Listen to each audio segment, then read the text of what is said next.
নমস্কাৰ বন্ধু বান্ধৱীসকল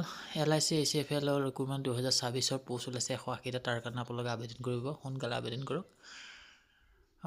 last date আছে 30/4/2026 সোনকালে তাৰ কাৰণে আবেদন কৰক মোৰ চেনেলটো ভাল পালে ছাবস্ক্ৰাইব আৰু লাইক কৰি দিব ছাবস্ক্ৰাইবাৰ কমি আছে এতিয়া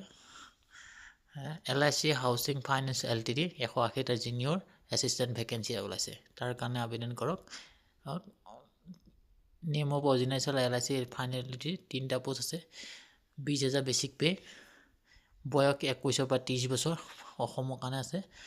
1 এপ্ৰিলৰ পৰা 2026 লৈ হ'ল এডুকেশ্যন কৰে গ্ৰেজুৱেটলি হ'ল 55 মাৰ্কছ লাগিব মাৰ্কশ্বিটৰ আৰু এপ্লিকেশ্যন ফিজ হ'ল 800 টকা ষ্টেট ৱাইড আছে ভেকেঞ্চি অন্ধ্ৰপ্ৰদেশৰ 8টা আসামৰ 3টা বিহাৰৰ 7টা ছত্তীশগড় 3টা দিল্লী 3টা গুজৰাটৰ 2টা জম্মু কাশ্মীৰ 1টা কৰ্ণাটকৰ 29টা কেৰালা 3টা মধ্যপ্ৰদেশৰ 18টা মহাৰাষ্ট্ৰ 25টা উৰিষ্যা 7টা পঞ্জাবৰ 1টা ৰাজস্থানৰ 1টা ছিকিমৰ 1টা তামিলনাডু 21টা তেলেংগানা 24টা উত্তৰ প্ৰদেশৰ 13টা উত্তৰাখণ্ড 1টা আৰু ৱেষ্ট বেংগলৰ 9টা টোটেল 180টা পোষ্ট অসমৰ 3টা পোষ্টে আপোনালোকে আবেদন কৰিব পাৰিব আৰম্ভণি হৈছে 16 এপ্ৰিলৰ পৰা আৰু লাষ্ট ডেট আছে 30 এপ্ৰিল থেংক ইউ